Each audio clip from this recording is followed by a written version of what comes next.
ವೀಕ್ಷಕರೇ ನಮಸ್ಕಾರ. ನೀವು ನೋಡ್ತಿದ್ದೀರಾ ಗ್ಲೋರಿ ಟಿವಿ. ನಾನು ಆರತಿ ಬೆಳವಿ. ವೀಕ್ಷಕರೇ, ಕಾಶ್ಮೀರದ ಪೆಹಲ್ಗಾಮ್ನಲ್ಲಿ ಭಯೋತ್ಪಾದಕರು ದಾಳಿ ನಡೆಸಿ ಭಾರತೀಯ ಪ್ರವಾಸಿಗರನ್ನ ಗುಂಡಿಕ್ಕಿ ಪ್ರಾಣವನ್ನ ತೆಗೆದಿದ್ರು. ದಾಳಿ ವೇಳೆ ನೀನು ಹಿಂದೂನಾ, ನೀನು ಮುಸಲ್ಮಾನನಾ ಎಂದು ಕೇಳಿ ಹಿಂದೂಗಳ ಮೇಲೆ ಗುಂಡನ್ನ ಹಾರಿಸಿದ್ರು. ಅಲ್ಲದೆ ಪ್ರವಾಸಿಗರ ಪೈಕಿ ಹಲವು ದಂಪತಿಗಳಿದ್ರು. ಇದರಲ್ಲಿ ಪುರುಷರ ಮೇಲೆ ಹೆಚ್ಚಾಗಿ ಫೈರಿಂಗ್ ಮಾಡಿ ಅವರ ಪತ್ನಿಯರನ್ನ ಏನೂ ಮಾಡದೆ ಹಾಗೆ ಬಿಟ್ಟಿದ್ರು. ಕೆಲ ದಿನಗಳ ಹಿಂದಷ್ಟೇ ಮದುವೆಯಾಗಿದ್ದ ಜೋಡಿಯೊಂದು ಕೂಡ ಪೆಹಲ್ಗಾಮ್ಗೆ ತೆರಳಿತ್ತು. ಪತ್ನಿಯ ಮುಂದೆಯೇ ಪತಿಯನ್ನ ಗುಂಡಿಕ್ಕಿ ಪ್ರಾಣವನ್ನ ತೆಗೆಯಲಾಗಿತ್ತು. ಪತಿಯ ಮೃತದೇಹದ ಮುಂದೆ ಕುಳಿತು ಪತ್ನಿ ಅಳುತ್ತಿದ್ದ ಫೋಟೋ ಸೋಷಿಯಲ್ ಮೀಡಿಯಾದಲ್ಲಿ ವೈರಲ್ ಆಗಿ ಮನ ಕಲಕುವಂತಿತ್ತು.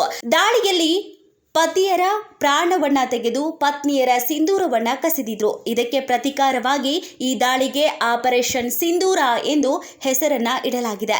ಭಾರತೀಯ ಪಡೆಗಳು ಯಶಸ್ವಿಯಾಗಿ ಹೊಡೆದುರುಳಿಸಿದಂತಹ 9 ಗುರಿಗಳಲ್ಲಿ 4 ಪಾಕಿಸ್ತಾನದಲ್ಲಿ ಮತ್ತು 5 ಪಾಕ್ ಆಕ್ರಮಿತ ಕಾಶ್ಮೀರದಲ್ಲಿವೆ.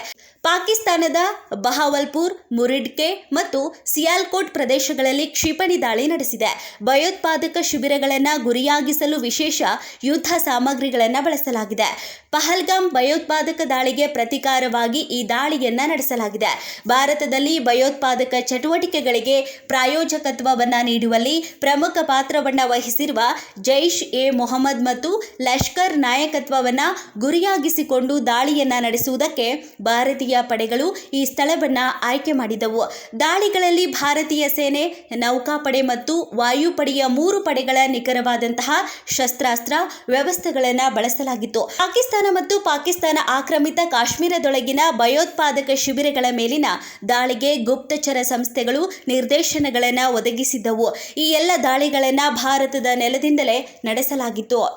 ಭಾರತವು ಬುಧವಾರ ಮುಂಜಾನೆ ಅಮೆರಿಕ, ರಷ್ಯಾ, ಯುಕೆ ಮತ್ತು ಸೌದಿ ಅರೇಬಿಯಾ ಸೇರಿದಂತೆ ಹಲವಾರು ಪ್ರಮುಖ ದೇಶಗಳನ್ನು ಸಂಪರ್ಕಿಸಿ ಪಾಕಿಸ್ತಾನ ಮತ್ತು ಪಾಕ್ ಆಕ್ರಮಿತ ಕಾಶ್ಮೀರದಲ್ಲಿನ 9 ಭಯೋತ್ಪಾದಕ ಗುರಿಗಳ ಮೇಲೆ ನಡೆಸಿದಂತಹ ಮಿಲಿಟರಿ ದಾಳಿಯ ಬಗ್ಗೆ ವಿವರಿಸಿದೆ ಎಂದು ಮೂಲಗಳು ತಿಳಿಸಿದ್ದಾವೆ. ಈ ಯುದ್ಧ ಕೃತ್ಯಕ್ಕೆ ಬಲವಾಗಿ ಪ್ರತಿಕ್ರಿಯೆಯನ್ನು ನೀಡುವುದಕ್ಕೆ ಪಾಕಿಸ್ತಾನಕ್ಕೆ ಎಲ್ಲ ಹಕ್ಕಿದೆ. ಬಲವಂತದ ಪ್ರತಿಕ್ರಿಯೆಯನ್ನು ನೀಡಲಾಗ್ತಾ ಇದೆ. ಇಡೀ ರಾಷ್ಟ್ರವು ಪಾಕಿಸ್ತಾನಿ ಸಶಸ್ತ್ರ ಪಡೆಗಳೊಂದಿಗೆ ನಿಂತಿದೆ.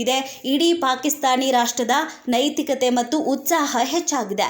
ಪಾಕಿಸ್ತಾನಿ ರಾಷ್ಟ್ರ ಮತ್ತು ಪಾಕಿಸ್ತಾನಿ ಸಶಸ್ತ್ರ ಪಡೆಗಳು ಶತ್ರುವನ್ನ ಹೇಗೆ ಎದುರಿಸಬೇಕೆಂದು ತಿಳಿದಿವೆ. ಶತ್ರುಗಳು ತಮ್ಮ ದುಷ್ಟ ಗುರಿಗಳಲ್ಲಿ ಯಶಸ್ವಿಯಾಗುವುದಕ್ಕೆ ನಾವು ಎಂದಿಗೂ ಬಿಡುವುದಿಲ್ಲ ಎಂದು ಹೇಳಿದ್ದಾರೆ. ಭಾರತದ ಈ ಹೇಡಿತನದ ಕ್ರಮವನ್ನು ನಾವು ಬಲವಾಗಿ ಖಂಡನೆ ಮಾಡ್ತೇವೆ. ಇದು ವಿಶ್ವಸಂಸ್ಥೆಯ ಚಾರ್ಟರ್, ಅಂತಾರಾಷ್ಟ್ರೀಯ ಕಾನೂನು ಮತ್ತು ಅಂತಾರಾಜ್ಯ ಸಂಬಂಧಗಳ ಸ್ಥಾಪಿತ ಮಾನದಂಡಗಳ ಉಲ್ಲಂಘನೆ. ಪಹಲ್ಗಾಮ್ ದಾಳಿಯ ನಂತರ ಭಾರತೀಯ ನಾಯಕತ್ವವು ಮತ್ತೊಮ್ಮೆ ಭಯೋತ್ಪಾದನೆಯ ನೆಪದಲ್ಲಿ ಬಲಿಪಶು ಮಾಡಿದೆ. ಇದು ಪ್ರಾದೇಶಿಕ ಶಾಂತಿ ಮತ್ತು ಭದ್ರತೆಯನ್ನು ಅಪಾಯಕ್ಕೆ ಸಿಲುಕಿಸಿದೆ. ಭಾರತದ ಅಜಾಗರೂಕ ಕ್ರಮವು 2 ಪರಮಾಣು ಶಸ್ತ್ರಸಜ್ಜಿತ ರಾಷ್ಟ್ರಗಳನ್ನು ಪ್ರಮುಖ ಸಂಘರ್ಷಕ್ಕೆ ಹತ್ತಿರ ತಂದಿದೆ ಎಂದು ಪಾಕಿಸ್ತಾನ ಉಪಪ್ರಧಾನಿ ಮತ್ತು ವಿದೇಶಾಂಗ ಸಚಿವ ಇಶಾಕ್ ದಾರ್ ಹೇಳಿದ್ದಾರೆ. ಈ ಅಪ್ರಚೋದಿತ ಮತ್ತು ಸ್ಪಷ್ಟವಾದ ಯುದ್ಧ ಕೃತ್ಯದಲ್ಲಿ ಭಾರತೀಯ ವಾಯುಪಡೆಯು ಭಾರತದ ವಾಯು ಪ್ರದೇಶದಲ್ಲಿಯೇ ಉಳಿದುಕೊಂಡು ಮುರಿಡ್ಕೆ ಮತ್ತು ಬಹವಾಲ್ಪುರದ ಅಂತಾರಾಷ್ಟ್ರೀಯ ಗಡಿಯುದ್ದಕ್ಕೂ ಮತ್ತು ಕೋಟ್ಲಿ ಮತ್ತು ಮುಜಫರಾಬಾದ್, ಆಜಾದ್, ಜಮ್ಮು ಮತ್ತು ಕಾಶ್ಮೀರದ ನಿಯಂತ್ರಣ ರೇಖೆಯುದ್ದಕ್ಕೂ ನಾಗರಿಕರನ್ನ ಗುರಿಯಾಗಿಸಿಕೊಂಡು ಶಸ್ತ್ರಾಸ್ತ್ರಗಳನ್ನು ಬಳಸಿಕೊಂಡು ಪಾಕಿಸ್ತಾನದ ಸಾರ್ವಭೌಮತ್ವವನ್ನು ಉಲ್ಲಂಘನೆ ಮಾಡಿದೆ. ಒಟ್ಟಿನಲ್ಲಿ ಪ್ರಧಾನಮಂತ್ರಿ ನರೇಂದ್ರ ಮೋದಿ ಅವರು ಪಾಕಿಸ್ತಾನದ ನಿದ್ದೆಯನ್ನ ಗೆಡಿಸಿದೆ ಅಂತ ಹೇಳಬಹುದು. ಮತ್ತಷ್ಟು ಸುದ್ದಿಗಳಿಗಾಗಿ ನೋಡ್ತಾ ಇರಿ ಗ್ಲೋರಿ ಟಿವಿ.